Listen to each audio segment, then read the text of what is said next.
En las ciudades ya no existe una dicotomía barrios populares, barrios burgueses. Se ha hecho como toda una gradación.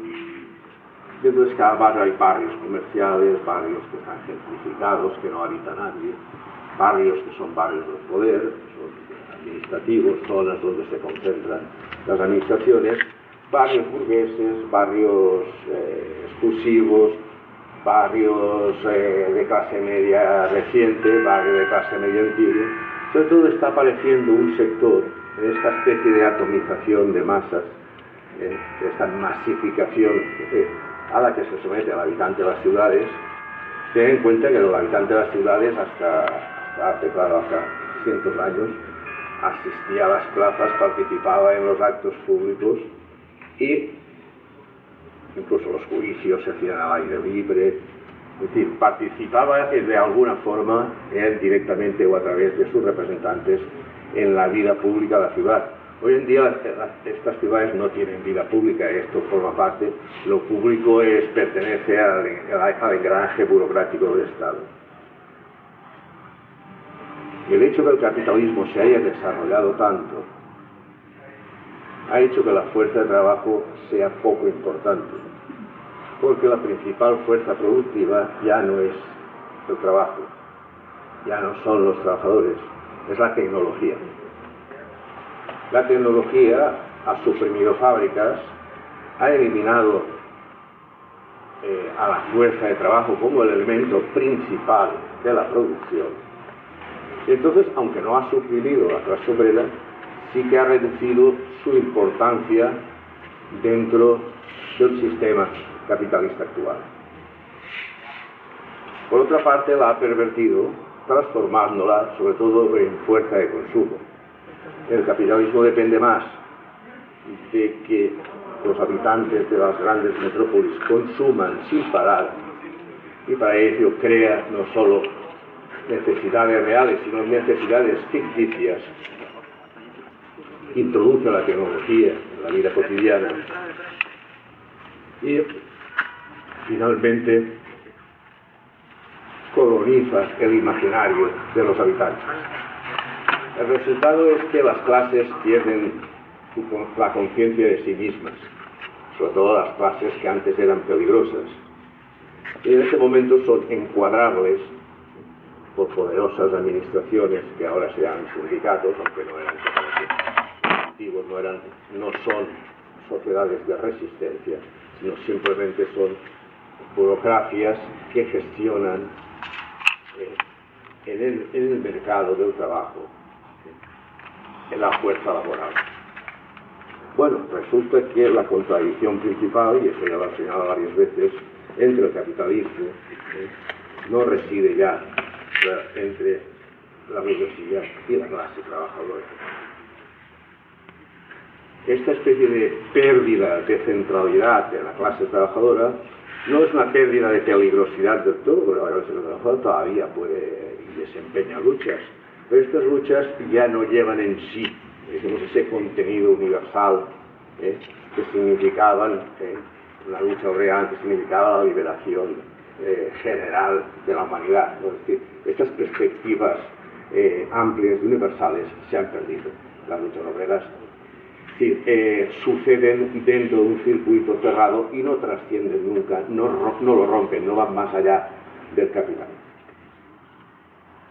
Bien, ya señalé que las luchas en defensa del territorio, las luchas contra el crecimiento económico eran las actuales, las que sí que eran peligrosas, las que sí que ponían en peligro el capitalismo, porque el capitalismo necesitaba crecer y ese crecimiento era puesto en duda por las luchas territoriales. Entonces la cuestión territorial absorbía o adquiría el papel que antes lo tenía la cuestión social entre los trabajadores de las ciudades. Y pensemos que la cuestión social se plantea mejor ahora fuera de las grandes conurbaciones que dentro.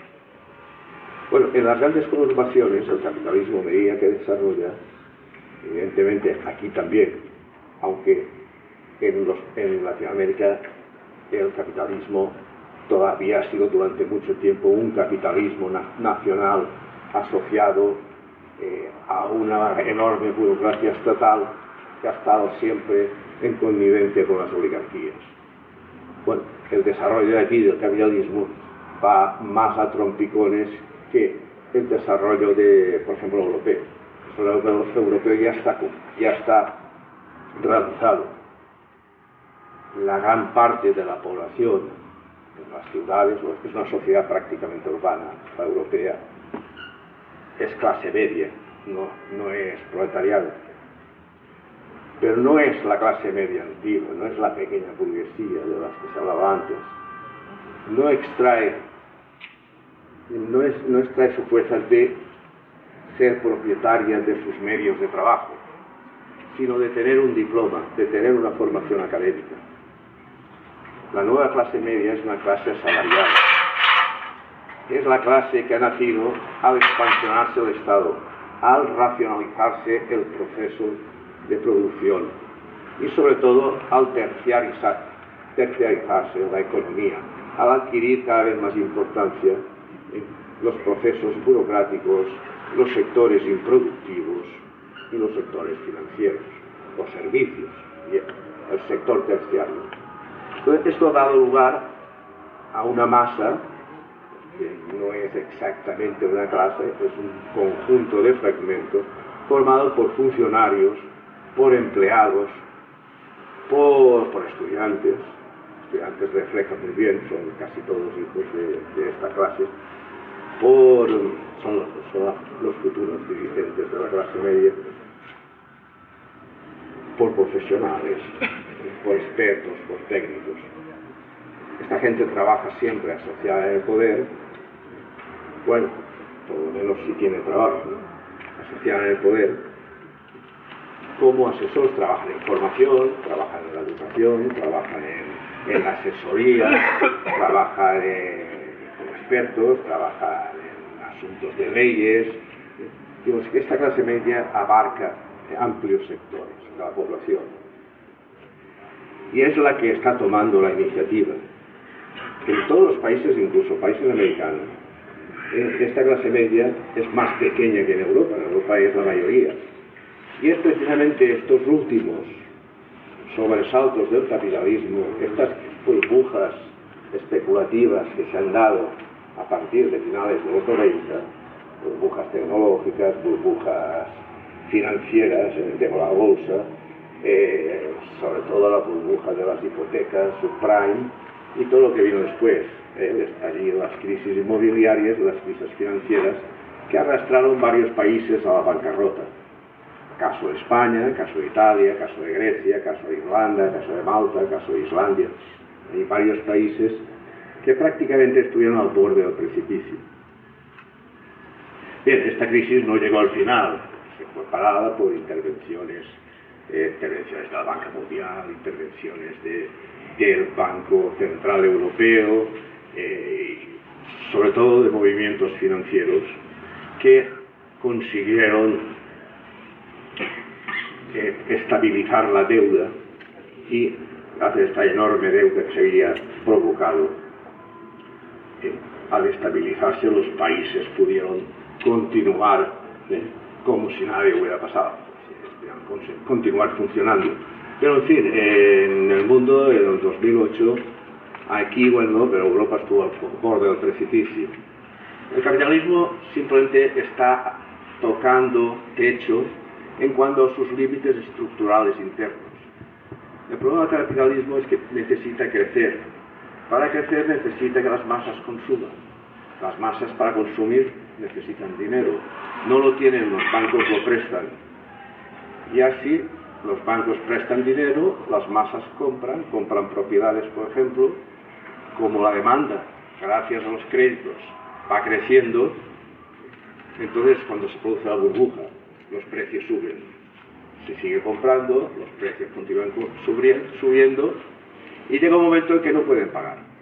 Los que se han endeudado no pueden pagar. Al no poder pagar, el banco no puede realizar sus beneficios. Y entonces ya los bancos quiebran, pierden líquido, llega un momento en que no pueden operar y si los fondos no intervienen, los fondos, bueno, se han creado fondos de salvación de bancos y todo esto, para evitar que al quebrar los bancos se caiga todo el sistema a pedazos. Bien, esto es un problema real y ya ha pasado en Estados Unidos, ya ha pasado en Europa y pasó en Japón en el área del Bretón del principio, a finales de los años 90. Todavía en Japón está esa crisis que decían que era en L, todavía están pagándola. Y bueno, están los otros límites, los límites externos. El capitalismo, para crecer, necesita consumir materias primas, recursos. Como crece ilimitadamente, necesita consumir ilimitadamente recursos.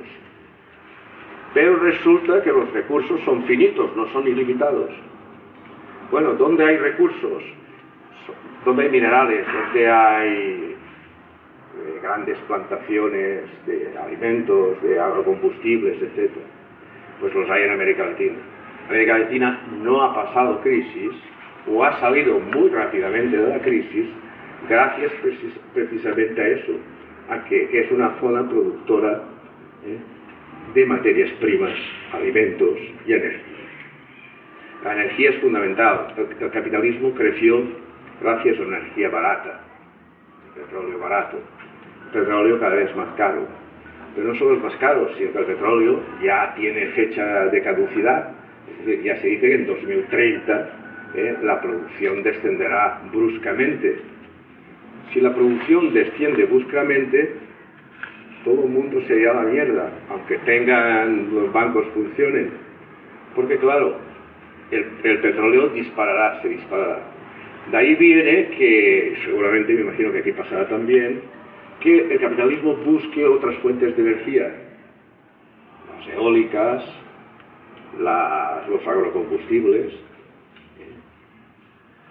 las prospecciones de gas de pizarra, que son lo que se llama normalmente fracking,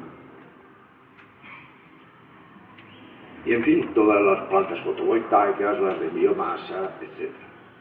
Es decir, que se buscan alternativas energéticas. Bueno, me he olvidado las centrales nucleares también. Pero el problema está en que toda la energía posible, de todas estas, a través de todas estas fuentes diversas, es incapaz de cubrir la demanda actual que se perdería con una bajada brusca del petróleo. El petróleo es insustituible. Ese es el problema. Una planta eólica produce muy poca energía. Una central eólica, para sustituir al petróleo, todo México no bastaría. Tendría que estar todo poblado por grandes aerogeneradores. La única energía que puede sustituirlo es la energía nuclear. Pero en fin, no sé si me puedo imaginar países con 30 o 40 o 50 o 60. México por lo menos necesitaría un centenar de centrales nucleares para sustituir al petróleo. Y estas son las perspectivas que causaría simplemente una crisis energética. Y por eso las crisis estas energéticas son las que han provocado todas las guerras en Afganistán, en Irak, la antigua guerra Irak-Irán, las guerras de ahora de Irak, la guerra de Yemen, las guerras que hay en Libia, la que pasó, la descomposición del régimen libio, el sirio. Todo esto, todos los conflictos estos están relacionados con el control de los recursos petrolíferos. Como hay diversas potencias en la zona que están enfrentadas, pues claro, todos los conflictos se van resolviendo en guerras con excusas diversas.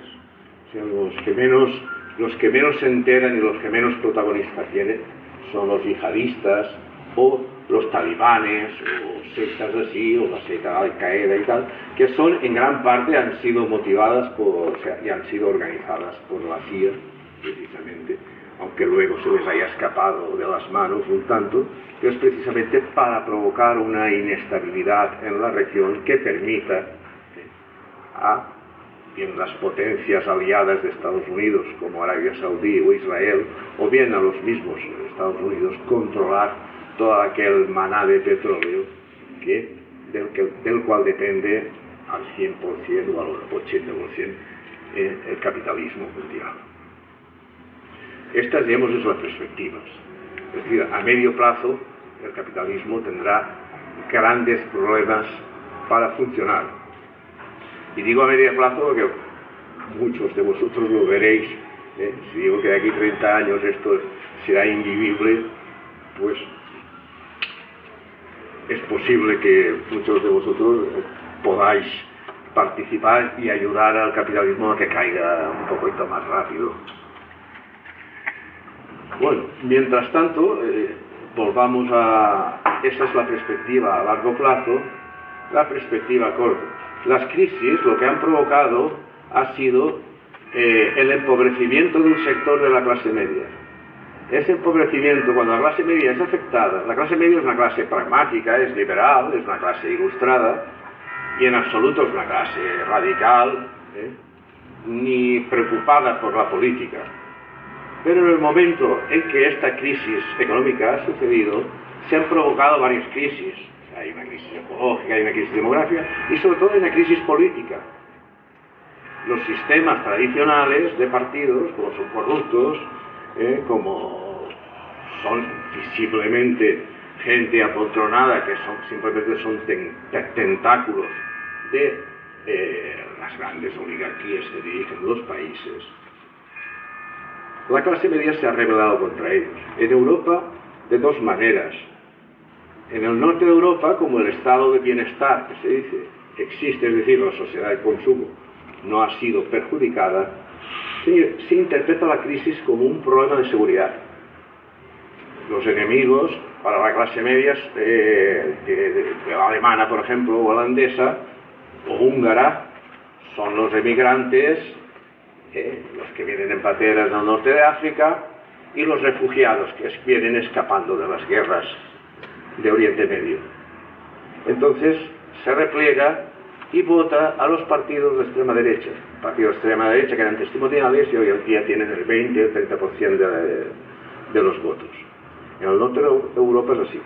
En el sur de Europa, es decir, en los países del Mediterráneo, donde la sociedad de consumo ha sido realmente perjudicada, donde el consumo ha retrocedido, lo que quiere la clase media es salvarse.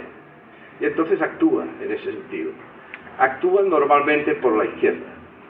Aparece como una crisis, como una crítica a la casta política. Esa reacción de la clase media ha generado unos nuevos partidos. Estos partidos son aparentemente de izquierdas. Pero estos partidos no son como la izquierda tradicional. No hablan de una sociedad más justa, más igualitaria, una sociedad socialista, una sociedad donde el capitalismo será abolido, donde el régimen social será diferente, donde el trabajo no será un trabajo abstracto, donde no habrá opresión. Este tipo de discursos ya no funcionan. La sociedad, los partidos actuales no se dirigen nunca a las clases populares, al pueblo o a la clase obrera. Se dirigen a la ciudadanía. Hablan siempre de ciudadanía. No hablan jamás de comunismo libertario, de colectivismo. Hablan siempre de democracia. Tendrán la palabra ya, un discurso dirán 200 veces la palabra democracia. O es democrático, o deja de ser democrático. Este es el discurso siempre. Es como un discurso que recuerda al radicalismo burgués o liberal del siglo XIX, es decir, están reproduciendo un discurso típicamente burgués, cuando la burguesía era una clase ascendente que disputaba a los sectores de la burocracia o a otros sectores de la burguesía aliados con la aristocracia y con la monarquía absoluta. Entonces tenían ese lenguaje, es una vuelta a ese lenguaje. La cuestión está clara. Igual que la burguesía moderna actual, ya no es más que propietarios, la clase alta, los que deciden, son realmente los ejecutivos de las transnacionales. Es decir, es gente que no tiene propiedades, pero que desempeña funciones que tienen un inmenso poder. Se ha separado, en la cúspide del poder, se ha separado la gestión de la propiedad. Entonces esta nueva burguesía es muchísimo más pragmática, más dura, y en absoluto tiene ideal alguno. Su ideal simplemente es tener cuanto más beneficios mejor. La clase media reacciona contra ello. Pero igual que la nueva oligarquía ve que con el desarrollo económico los problemas sociales se resuelven, para la clase media, con el poder político, los problemas sociales se resuelven. Es exactamente el punto inverso. Para los nuevos partidos, la cuestión no es una cuestión económica ni ninguna cuestión social, es una cuestión política. Lo que se trata, ellos tienen un discurso regeneracionista, de cambiar los partidos viejos, tradicionales y corruptos por partidos nuevos, de izquierdas y honestos.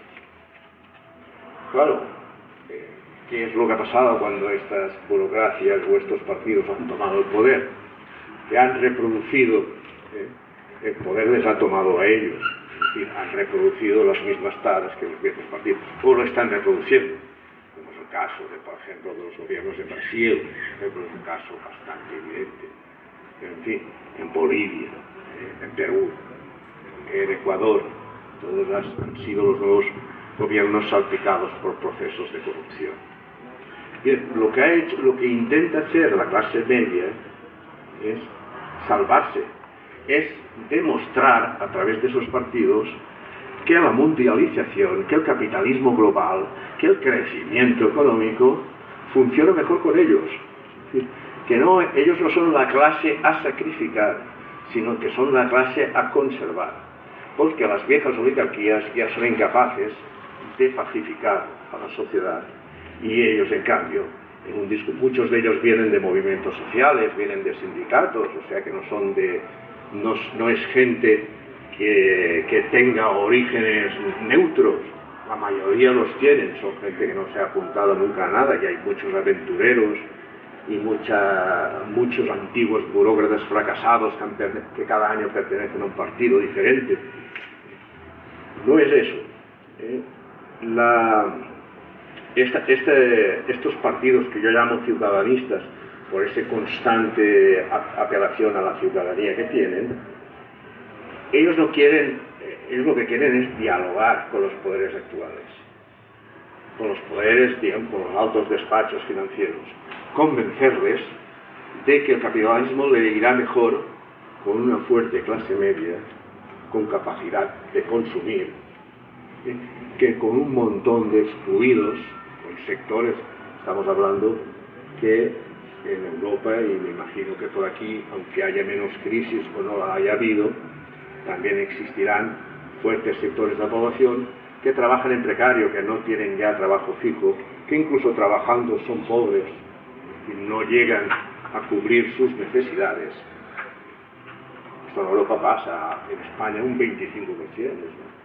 Esto sería explosivo, de no funcionar pues el mercado negro del trabajo, de no funcionar la asistencia social, las fundaciones religiosas y todo un sector enorme de economía paralela que se llama economía social.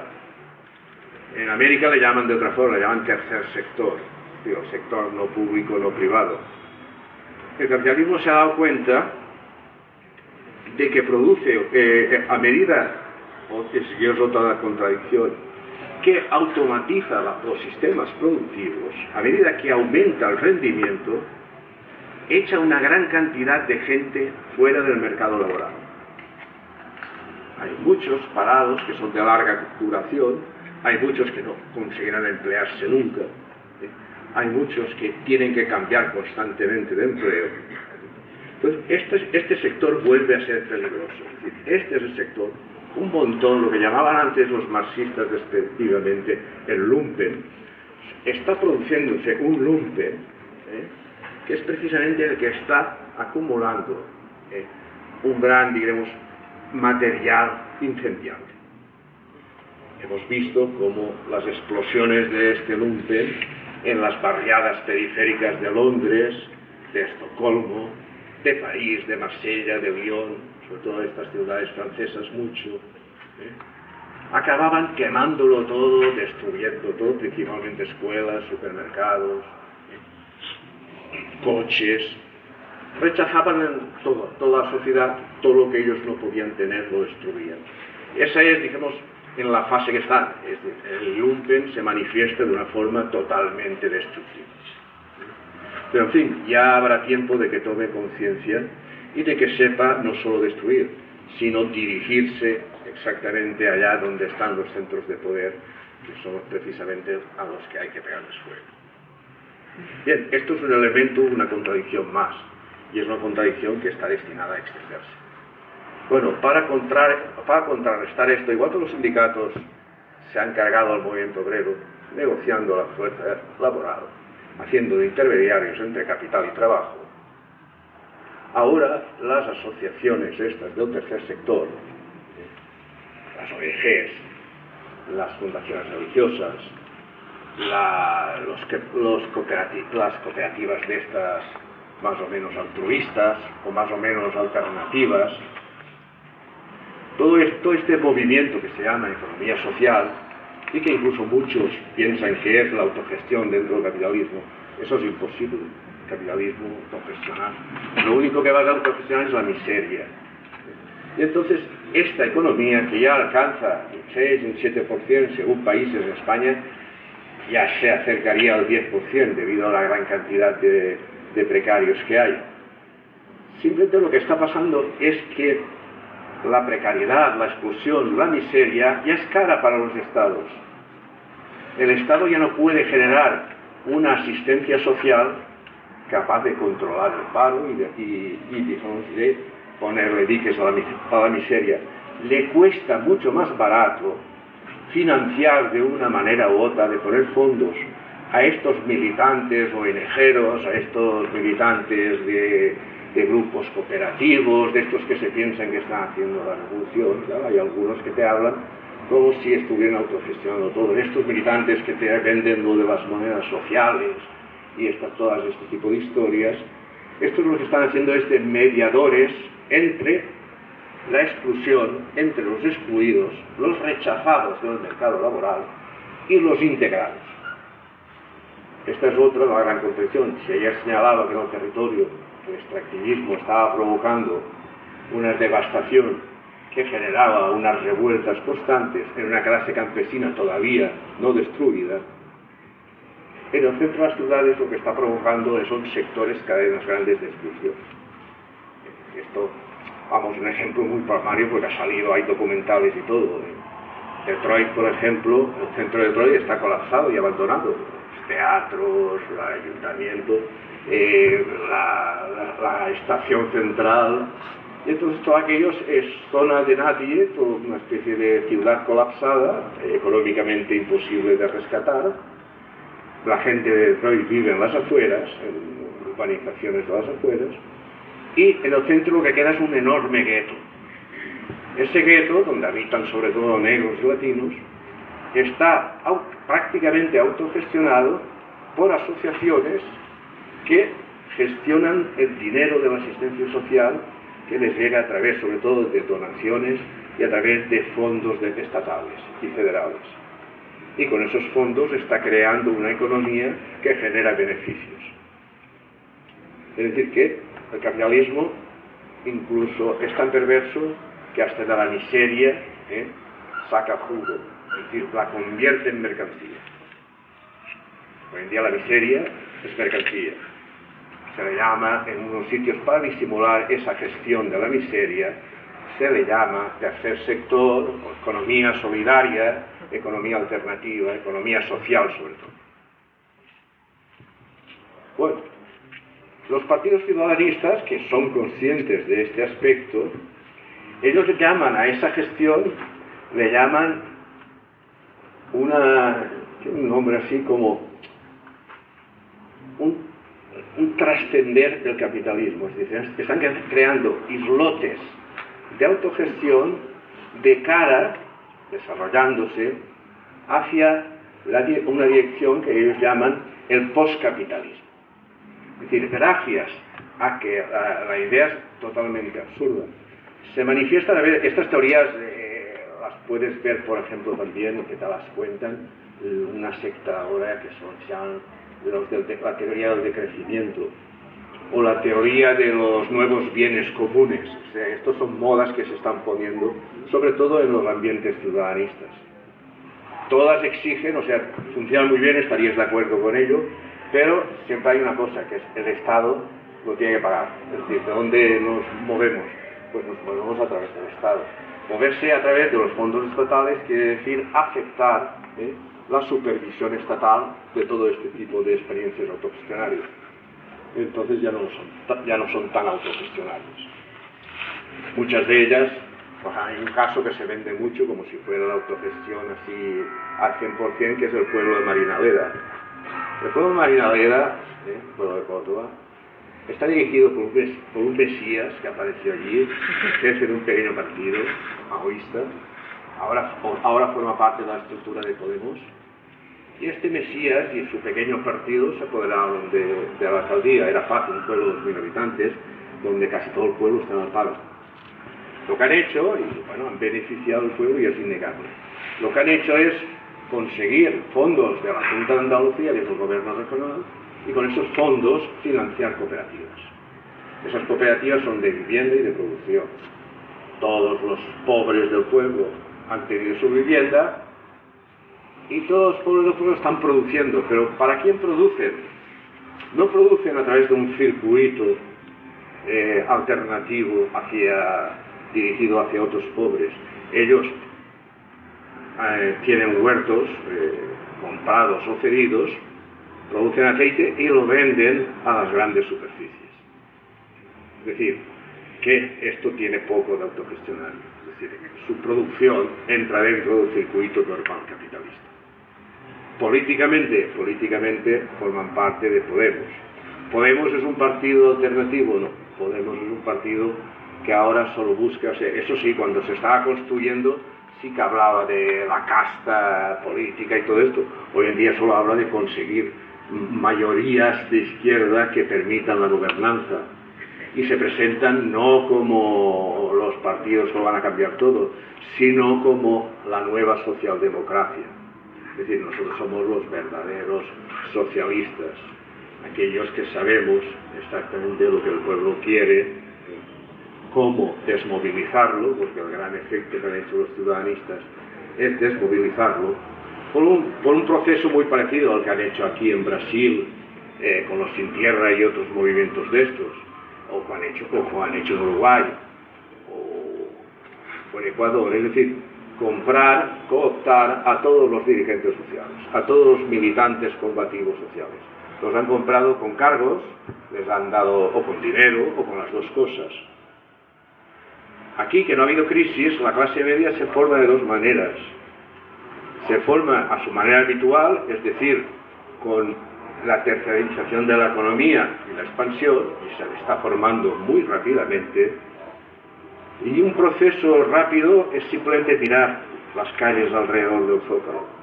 Así son las ciudades de la clase media. Los centros son centros comerciales. Es el centro es simplemente el Corte Inglés en España. Es decir, es una gran superficie, Carrefour, una gran superficie comercial, poco al aire libre, pero tiene la misma función. Es un parque temático. Si le juntas con los museos de un momento, sería en conjunto un parque temático. Esta es la ciudad de las clases.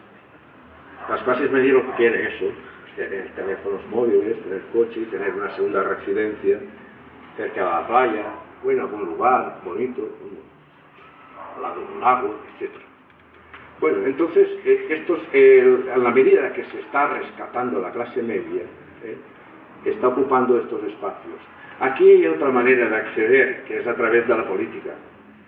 Ten en cuenta que cuando un partido regeneracionista ocupa el poder, aparecen desde la municipalidad más pequeña, desde los ayuntamientos,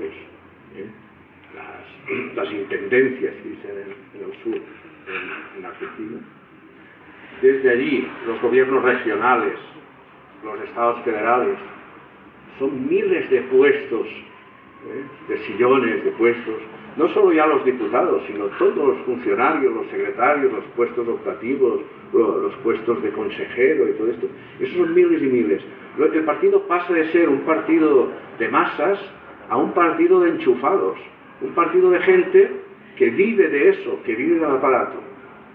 Esta es la vía, diríamos, latina de la clase media. La clase media tiene más peso aquí, se desarrolla bastante más por la vía política que por la vía económica. Es decir, el proceso de funcionarios y gente cooptada por los nuevos partidos es más rápido para ascender que, por ejemplo, los empleados o los funcionarios tradicionales que acceden a sus puestos por oposición. Bueno, llegamos a esta situación que es donde estamos.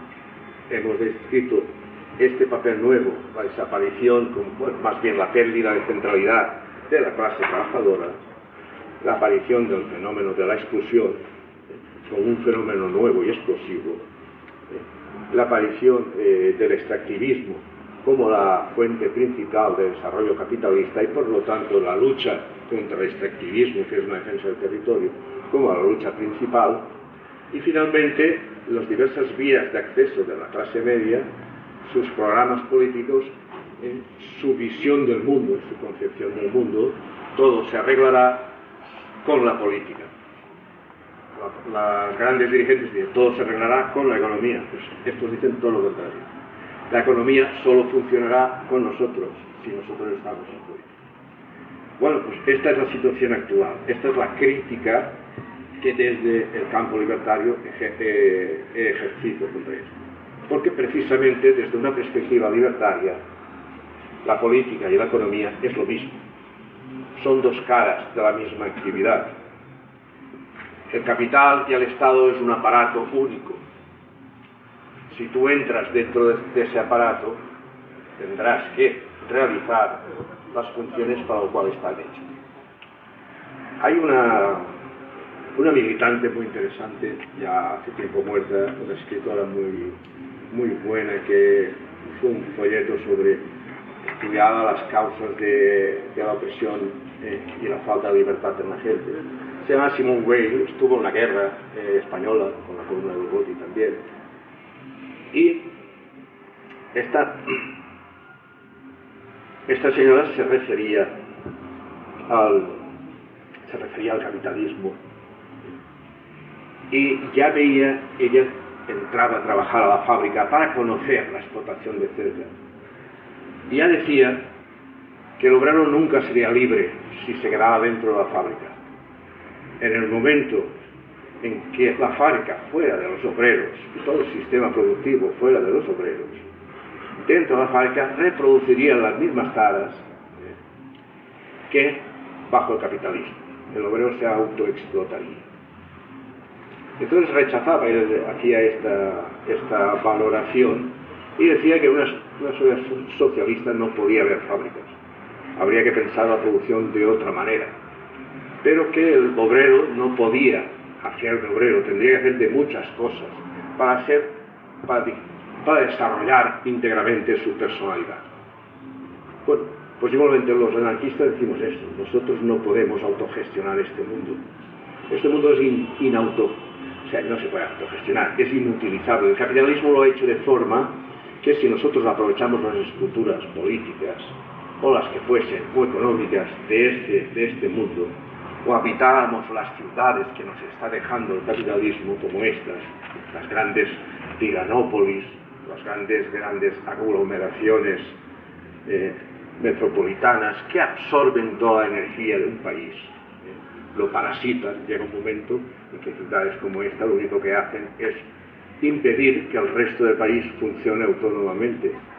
Parasitan, controlan y absorben toda la savia, todo lo que hay de riqueza, creatividad y libertad, aplastan de un país al que parasitan. Bien, como anarquistas ya no nos planteamos otra sociedad. Otra sociedad, ya hemos hablado de que esta sociedad tiene sus días contados, o sus años contados. que camina al desastre, que incluso retrasa el desastre convirtiendo el desastre en mercancía, sacándole jugo al desastre. Es igual, el desastre de una forma u otra, aunque se aplace, acaba llegando. La cuestión está en que nosotros sepamos lo que vamos a hacer. No podemos autogestionar todo esto. Hay que desmantelarlo primero. La inteligencia vendrá de cómo poder hacerlo, de cómo conseguir cristalizar fuerzas sociales suficientes, no solo para destruir este sistema, sino para construir, tenéis ideas suficientes para construir uno nuevo. Bueno, queda todavía en nuestro imaginario, mitos, ideas del pasado que han sido muy importantes en nuestra formación y que es muy difícil, tienen incluso un cierto valor afectivo, y es muy difícil de erradicar. Si nos hemos formado en el mito de la clase obrera redentora, nos es más fácil conformarnos a ello, aunque esta clase no se manifieste de ninguna manera. No la veamos encabezar los procesos de cambio social, no la veremos expresarse, como ha pasado en otras veces, a través de organizaciones, sindicatos, movimientos vecinales, de barrio y todo esto, de una forma importante. La clase obrera en España era revolucionaria, y diría por qué. En cualquier ciudad importante podía movilizar a varios miles de personas que eran capaces de armarse. En los años 30 intentó 3 veces una insurrección, o 4 veces una insurrección. En pocos años, entre el 32 y el 34. 4 veces es mucho. Asaltaban los cuarteles con las manos abiertas. Es decir, eso es una clase revolucionaria. Esta clase podía hacer comités de defensa, grupos armados, prensa propia, cultura propia, escuelas propias. Formaba como una comunidad aparte. Podríamos decir nosotros y ellos. Esta es la frase que se inventó un anarquista, Proudhon, el primer anarquista de todos. Este mundo existía, nosotros y ellos. Hoy en día no existe. En el momento en que el proletariado pierde la conciencia de clase, pierde su dignidad, se encierra en su vida privada y se dedica a sobrevivir y a intentar actuar conforme a pautas que la pequeña burguesía o la clase media le establece, deja de existir como clase, se desclasa. No digamos que todo el proletariado es así, pero en gran parte ya lo es. Después, hay otro elemento que es la tecnología. La tecnología, ya después nada más, decía que era el enemigo número 1 del proletariado, porque era el arma de la burguesía contra ellos. Suprimía trabajo. Las máquinas, la primera reacción de los trabajadores, las primeras revueltas eran quemar máquinas, destruir máquinas, las revueltas luditas. Estas son las primeras revueltas anarquistas, las que destruían un mundo que no les gustaba. Ellos, al destruir máquinas, al destruir fábricas, a incendiar fábricas, destruían los medios de acumulación de capital y por eso fueron duramente exterminados. Las revueltas luditas acabaron en docenas de ejecuciones. Duraron desde finales del 18 hasta ya los años 20 o algo así. En Inglaterra, en España por lo menos hubo movimientos luditas hasta casi finales del siglo XIX. Por ejemplo, los obreros textiles que tejían a mano, pues cuando les ponían una máquina de tejer, pues entonces se iban todos, desaparecían el 90%. Cuando un montón de trabajadores, de gente que vivía, de transportistas y arrieros, que llevaban las mercancías de un lado a otro, o pasaban los ríos, en el momento que construían un puente les fastidiaban el negocio. En el momento que se establecía una carretera a través de la cual pasaba un camión, pues ya los arrieros desaparecían. Es decir, que este mundo proletario antiguo fue rápidamente borrado por la tecnología. Y hoy en día el mundo moderno también del proletariado ha sido borrado por la burguesía. La tecnología, gracias a la tecnología hoy en día es todo, es la fuerza productiva número 1. Y hay que tenerlo en cuenta. tiempos, en el siglo XIX, cuando el siglo XX, cuando la clase obrera era revolucionaria, yo podría decir que hasta menos 1980 se podía llamarle así, a juzgar por muchas revueltas que todavía protagonizó, pero ya dejó de ser. La globalización, la reestructuración del capitalismo, la organización también forma parte de la técnica. La técnica no solo son herramientas, sino son sistemas. Y esos sistemas son sistemas organizativos. Bueno, el proletariado, tal como lo concebíamos, el proletariado de los talleres y de las fábricas, ya cada vez existe menos. Y cada vez pinta menos en la producción.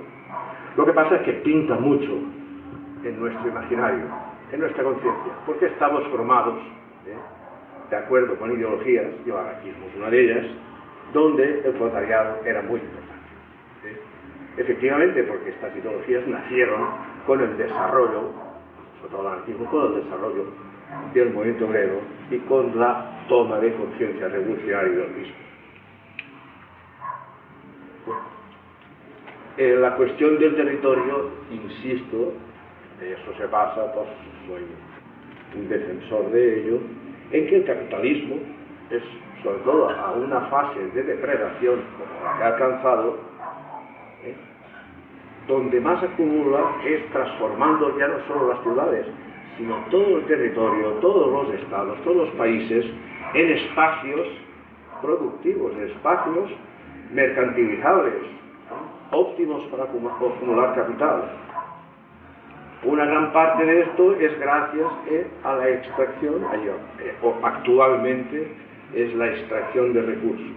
La extracción de recursos es la actividad número uno y es su punto débil, porque precisamente el punto fuerte, es decir, allá donde el capitalismo gana más o está ganando más, es su punto débil, porque si se le ponen barreras a eso, si se le ponen dificultades, entonces las cosas irán muy mal para las grandes multinacionales.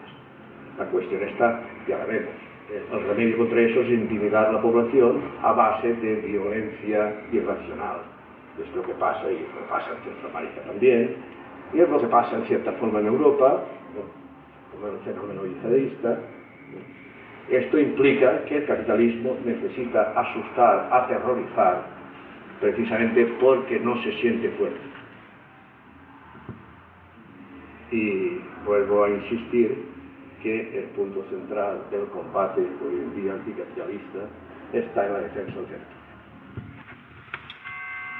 En la actualidad, el anarquismo pasa por malos momentos, porque precisamente el anarquismo se ha convertido en un gueto aislado, donde se ha reproducido un poco los viejos esquemas comunes sindicalistas, por ejemplo, en el caso de la CNT, o las nuevas modas que se han ido acumulando, tipo primitivista, tipo obrerista de estos, ¿cómo se llama?, especificistas. Nosotros allá le llamamos plataformistas, tipo insurreccionalistas. Es decir, ya han aparecido varias tendencias, unas más motivadas que otras, no voy a criticarlas, pero que se han superpuesto, están en guerra unas contra otras, y luego es un lugar, el anarquismo es un lugar, sobre todo a través de los centros sociales, que es donde más se ha desarrollado, es un lugar de paso. Y entonces nunca, es pocos los que se quedan allí a hacer anarquismo en los barrios, o hacer realmente trabajos culturales, o ediciones, o talleres autogestionados, también los hay. Falta una reflexión general, global, y yo en la medida he podido contribuir con mis ideas, con mi pensamiento, con mis charlas, y no solo con ellas, con libros históricos y todo esto, revisando un poco la historia nuestra, que parecía olvidada, sacando de la luz pues la memoria no de los santones anarquistas, sino de los anarquistas olvidados, de aquellos que fueron realmente revolucionarios.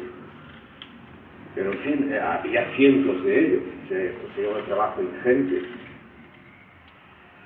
Este rescate del pasado era importante, pero hoy en día hay unas tendencias postmodernas que desvalorizan todo el pasado, que son las realmente peligrosas, el posanarquismo. Mañana hablaremos de este tema largo y tendido, porque esto no tiene nada que ver con el anarquismo. Esto ya son ideologías totalmente nuevas, impuestas, que vienen de la universidad, que niegan todo lo que el anarquismo hasta entonces había pasado. Claro, esta relativización de todo que introduce la posmodernidad, a través de autores bastante de filósofos reaccionarios, con un lenguaje muy complicado, dentro del anarquismo, hace que sea fácil que la gente como Podemos coopte gente de ese ambiente. Hay muchos anarquistas que ahora están, Podemos no tanto, pero en lo que llaman las confluencias, que son los grupos municipalistas y todos estos independientes, que hay muchos, o los pequeños partidos regionales. Y estoy hablando en Barcelona, por ejemplo, los comunes, el partido que se llama los comunes,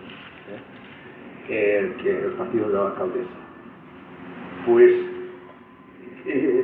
los anarquistas los ves por ahí, los ves ahora sobre todo en Cataluña dentro del nacionalismo. Yo voy a decir que más de la mitad se han vuelto nacionalistas, en el País Vasco igual, ¿no? El País Vasco yo creo que todos, no hay un anarquista que no esté metido en esto. O sea, la confusión es tan grande que la posición de un anarquista cara a ningún problema, es decir, cara a los problemas actuales que se ven, o sea, por ejemplo, la crisis del sindicalismo, cómo incidir en la clase trabajadora a través de de qué maneras todos los sindicatos reproducen los mismos esquemas. Y ese tipo de problemas de debates no se da. Los debates en defensa del territorio van por libre, son una gota en un pajar. Luego están los majaras que te vienen, los frikis que te vienen con su verdad eterna, en que volvamos a la edad de piedra, por ejemplo, y ahí también nos salvaremos todos. Exagero un poco, pero no mucho. Ya, aquí seguro que hay. Y entonces vivimos esto, o sea, hay una serie desde el anarquismo, y tenemos fuerza, pasado, ideas suficientes para hacer frente a todo eso, dar una respuesta clara. Incluso una respuesta, faltaría menos al nacionalismo. El nacionalismo es todo lo contrario al anarquismo. En Cataluña el nacionalismo ha sido el enemigo, y lo es, el enemigo número uno del anarquismo. Hasta hace 2 años estaba inventando operaciones como Pandora o Piñata, pillando a 4 activistas que no habían hecho nada y acusándoles de cualquier cosa y haciendo un montaje enorme y deteniendo a gente por el simple hecho de haberlos frecuentado, de vivir con ellos.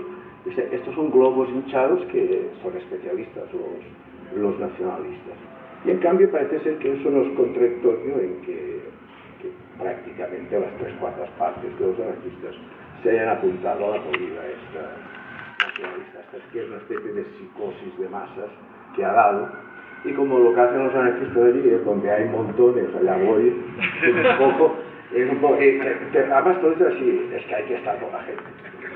Si la gente se tira por un precipicio también, pues ese es el gran problema. Yo diría que sobre todo en España, en otros países también, en Francia menos, en Francia son muy leídos y la verdad Francia tiene también sus problemas, pero el anarquismo tiene un nivel teórico bastante alto. Es el único sitio donde he visto esto. En los demás sitios lo conozco menos. Anarquistas en Europa hay pocos. En los países latinos sí que hay. En los países, bueno, Francia, España, Italia, Grecia cada vez menos, y es una lástima, porque allí el nivel activista ha sido mucho más poderoso que el nivel teórico. Y entonces en el momento en que los activistas se han deshinchado, ha desaparecido casi el anarquismo en Grecia, donde fue fortísimo. Y las experiencias autogestionadas llevadas por ellos